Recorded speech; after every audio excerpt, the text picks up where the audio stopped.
Okay, we talked yesterday about the Freedom Summer Project. I think you all picked that up pretty well. That was the first of 6 events that showed violence during the Lyndon Johnson administration. The second one we're going to talk about is Selma, Alabama. Now, it was in January of 1965 that Martin Luther King Jr. turned the attention of the civil rights movement to the state of Alabama. Okay, in January of 1965, Martin Luther King Jr. turned the attention of the civil rights movement to the state of Alabama. And what the civil rights movement wanted to do at this point in history is they wanted to get President Johnson to push for a Voting Rights Act. And so Martin Luther King is going to move the civil rights movement into the state of Alabama in January of 1965 with the idea of trying to convince President Johnson to pass through Congress a Voting Rights Act. Now, what's the purpose behind the Voting Rights Act, do you think? What do you think, Emma? What's the purpose? Why are they trying to get Johnson involved in passing a piece of legislation called the Voting Rights Act? What do they want to do with that act? What's that act going to state? That's right, it's going to make it easier for black people, especially in the Deep South, to register to vote. Because that's the problem. People are not going and registering to vote, especially in the Deep South, because they're a bit intimidated. And what they want is legislation passed that would make it easier for black people, especially in the Deep South, to register to vote. Now, when King moved his civil rights movement and focused in the state of Alabama, he stated publicly that it was his intention to register 3 million black people to vote. It was his goal to register 3 million black voters in the South. You don't have to really worry about them too much in the North. How many did they get to register by virtue of what happened with the Freedom Summer Project? 1,200. So he's making a bold statement that he's going to try to get 3 million blacks registered to vote that are not registered at this time. And what did he expect from the government to help him get those people's right to vote? Besides legislation, what else might he expect? What's happened every time they've tried to do something? Protection. Very good. Federal protection. So Martin Luther King Jr. was expecting federal protection for those black Southerners' right to register to vote. In other words, they shouldn't be intimidated or bullied or killed or harassed. So he not only was looking to President Johnson for a Voting Rights Act to make it easier, he also was expecting federal protection for those people when they tried to register to vote. Now, the target that King first made was Selma, Alabama. Okay, that was his plan to register more black voters, and he was going to start in Selma, Alabama. His 3 million goal, he was going to try to get started in Selma, Alabama. Now, in Selma, they had estimated there were about 15,000 black people that lived there, and virtually none had registered to vote. None. So that's why he targeted Selma, is because it was a focal city in Alabama with a lot of black people living there, very few registered to vote. About 15,000 is blacks that lived in Selma, but none really had registered to vote. Well, the sheriff of Selma was a guy by the name of Jim Clark. Jim Clark. And how do you think he handled those protesters who came to Selma? What? With the V word. With what? Violence. No question about it. So Selma's sheriff, Jim Clark, handled the protesters that are coming there to try to get people to register to vote in Selma with violence. Brute force and violence. Now, this is a very significant piece of civil rights history coming up here. Because of this violence shown by Jim Clark and the police and sheriff's department there, what do you think Dr. King decided to do? What's he usually do when violence breaks out? He plans a march. Very good.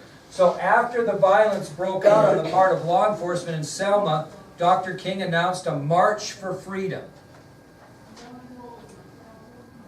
He announced a March for Freedom. And, you know, the March on Washington gets a lot of publicity and a lot of historic significance. But this march that we're going to talk about in Alabama really is a very important march that doesn't get a lot of press.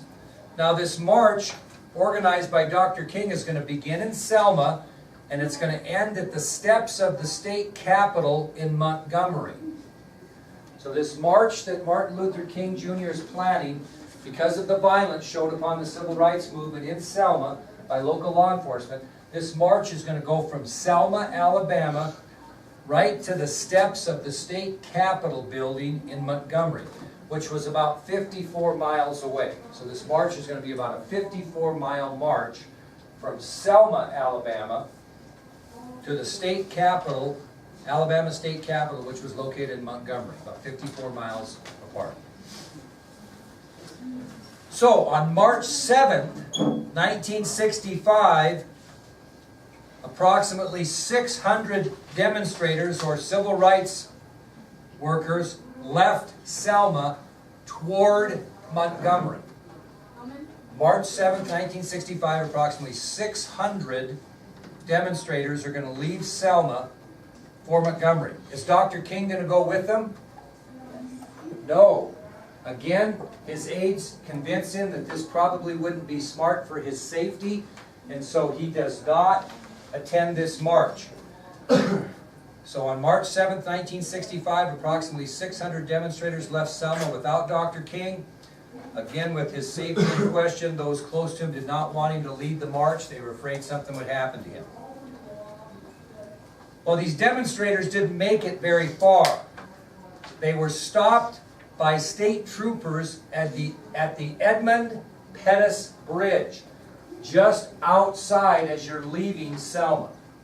So these 600 protesters did not make it very far because they were stopped by state troopers at the Edmund Pettus Bridge. What are state troopers?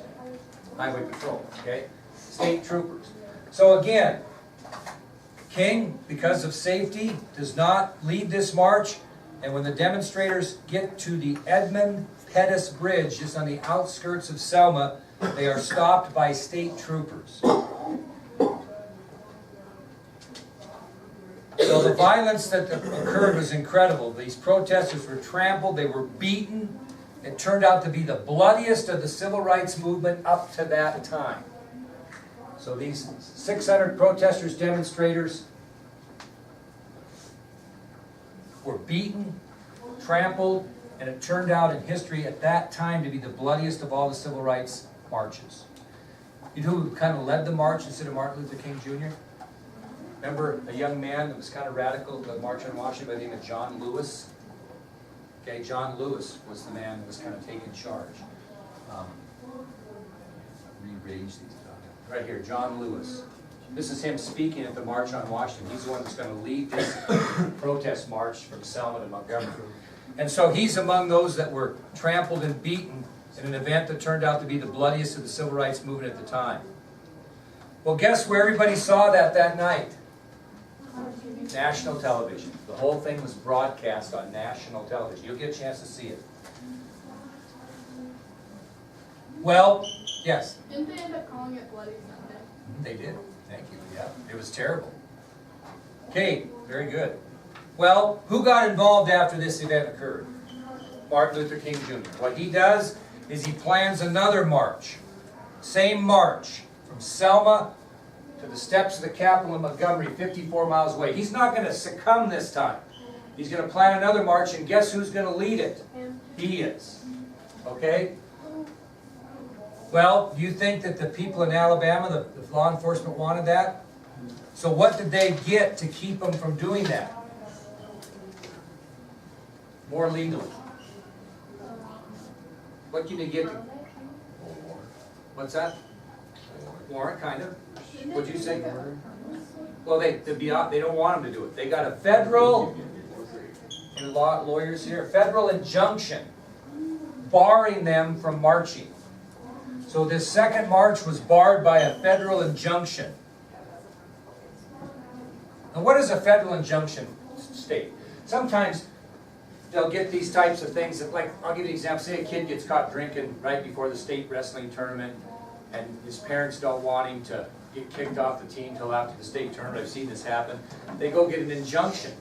which bars the school from taking any action against the kid until what? Okay, you're supposed to be innocent in this country until proven guilty. You do your due process. Well, sometimes what parents do, I've seen it happen where they'll get an injunction stating that you can't do anything to that kid until a arbitrator, in this case a judge, decides on whether the march or the kid should go to the state tournament. Kid goes to the state tournament, wrestles, judge says you're guilty of sin, the kid didn't get punished. You see what I mean? That's what an injunction will do. So what happened is they got a federal injunction that barred this march until a judge could rule whether they had the right to proceed. Not the same thing, but it gives you an example. So what happens is Martin Luther King's march is barred by a federal injunction, and it would be enforced until a federal judge could make a ruling on whether they had the right to march. Okay? Who got involved at this point during the lull when the injunction stated they couldn't march and they were waiting for a decision? Who do you think had a discussion with Martin Luther King Jr. about maybe not taking this march because he could see what was going to happen? LBJ. Very good. So President Johnson pleads with Dr. King, obey the federal injunction, we don't want any more bloodshed, etc.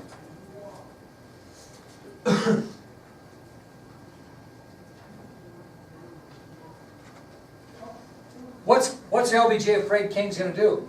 Not follow what? The injunction. He's just going to break the law. And Johnson's saying, don't do this. Don't do this. I know what you're thinking. You're going to go ahead and march anyway, even though the federal injunction says you can't. You're going to get arrested. It's going to be a mess. It's going to be bloody. And so Martin Luther King and Johnson meet. They meet privately. And they make an agreement that his civil rights movement followers do not even know about. So, it's going to be a compromise, right? Johnson doesn't want him to march. King wants to march. They're going to come to some sort of an agreement, and they're going to keep it private from the rest of the 600 demonstrators. So, King leads the march during the injunction. They leave Selma, and they arrive at the Edmund Pettus Bridge, where before they were what? Met with troopers, trampled and beaten. Well, by this time, his supporters reached 2,000. So King, after meeting privately with President Johnson, he leads a march of nearly 2,000 supporters against the injunction to Edmund Pettus Bridge. King staged for his supporters to all kneel at the bridge in prayer. So the 2,000 strong march a very short distance again to the Edmund Pettus Bridge, where all kneel and pray at the bridge. When they stand up, what are the supporters expecting they're going to do?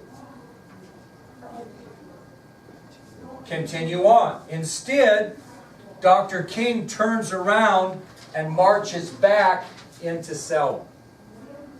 So President Johnson, Martin Luther King had made a deal privately that they would make a point. He would march to the Edmund Pettus Bridge, have all of his civil rights workers kneel and pray, and then he was going to march him back until after what? The injunction was ruled upon. So it was a pretty good move on both parts. No violence.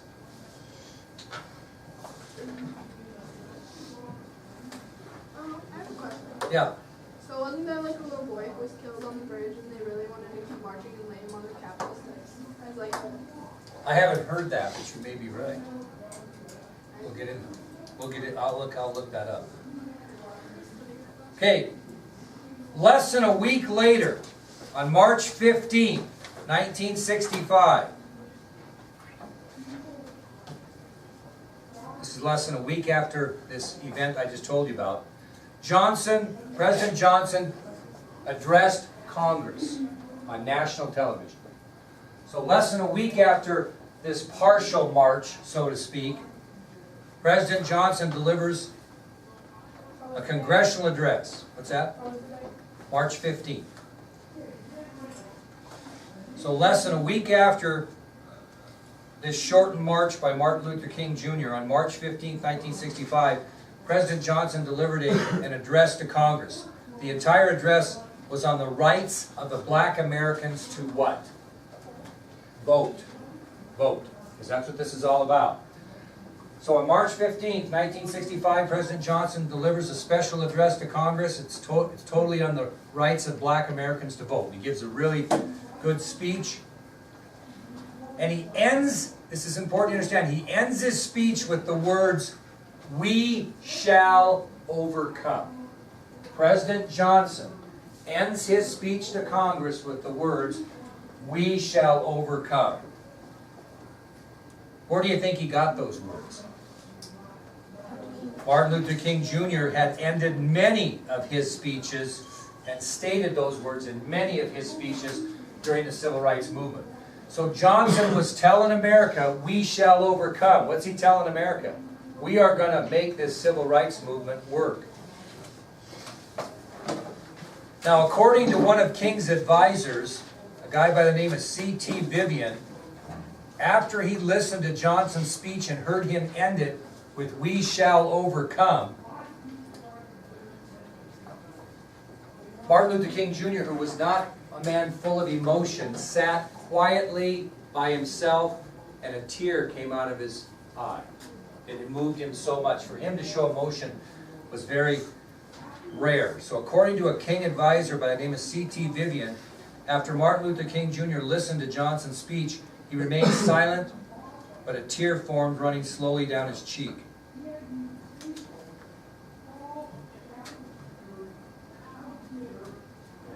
Well, Dr. King became even more determined to make the march from Selma to Montgomery after Johnson's speech. He became inspired by the speech, but what are they still waiting for? The federal injunction to be lifted or continued. Well, finally, the judge's order was lifted. And what do you think President Johnson did when the judge's order was lifted? If you're President Johnson, what might you do knowing that once it was lifted, they were going to march? What might you do?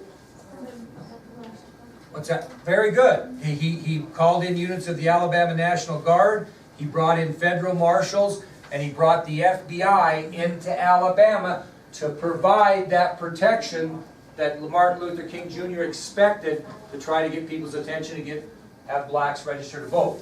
So after the judge's order was lifted and the judge ruled they could march, Johnson called units of the Alabama National Guard, he called in federal marshals, and called in the FBI to provide protection for those marchers.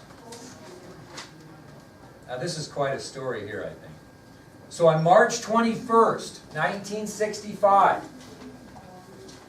the Great March from Selma to Montgomery began again. March 21st, 1965, the Great March from Selma to Montgomery began again. This time, 3,000 marchers started.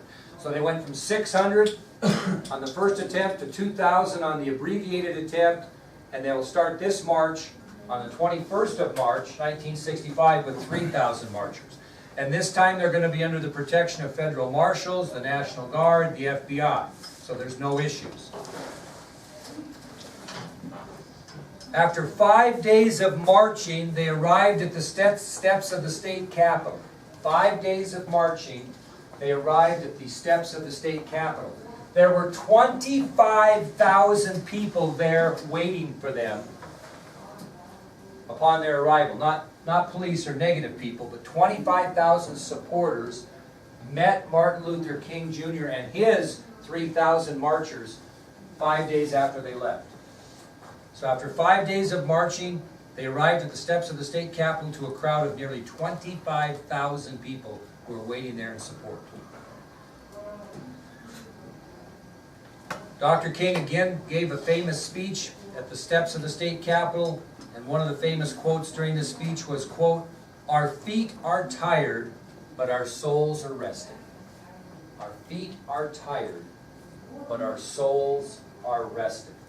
So King gives a speech when they arrive at the state capitol steps, and one of the more famous quotes of the speech was, quote, "Our feet are tired, but our souls are rested." And he meant souls, not like the soles of your shoes. He meant like your soul. but you could see the metaphor he was throwing. Well, as a result of this effort in Selma, Alabama, and the march that eventually went to Montgomery, the Voting Rights Act of 1965 was passed through Congress. As a result of this movement, this determination on the part of the Civil Rights Movement, Dr. Martin Luther King and Selma, within a short time after their march, the Voting Rights Act of 1965 was passed through Congress, and Martin Luther King received his wish of federal legislation to help blacks register to vote. Now, in all honesty, you think that, man, he got 3 million to vote because of that act? Still was a struggle, but at least he got legislation that gave him the right to do so and made it easier. You still have to get people to do it. There's people in this country that don't even register to vote. You know what I mean? Because it's not that important. What is the voter turnout? You know, it's 50%, you're through, you know? So, anyway, keep that in mind. Okay, that'll take us to our third example of violence that occurred during the Johnson administration.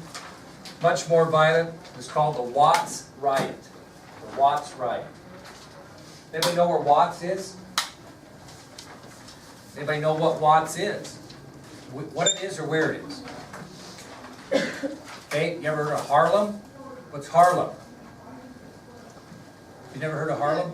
New York. Yeah, New York. It's a black ghetto in New York, is it not? Okay, Watts is a black ghetto in Los Angeles. Okay? So the Watts riot begins on August 11th, 1965, and it occurred in the black community of Watts, which is basically a black ghetto in Los Angeles. August 11th, 1965, violence erupted in the black community of Watts, which was a black ghetto in Los Angeles.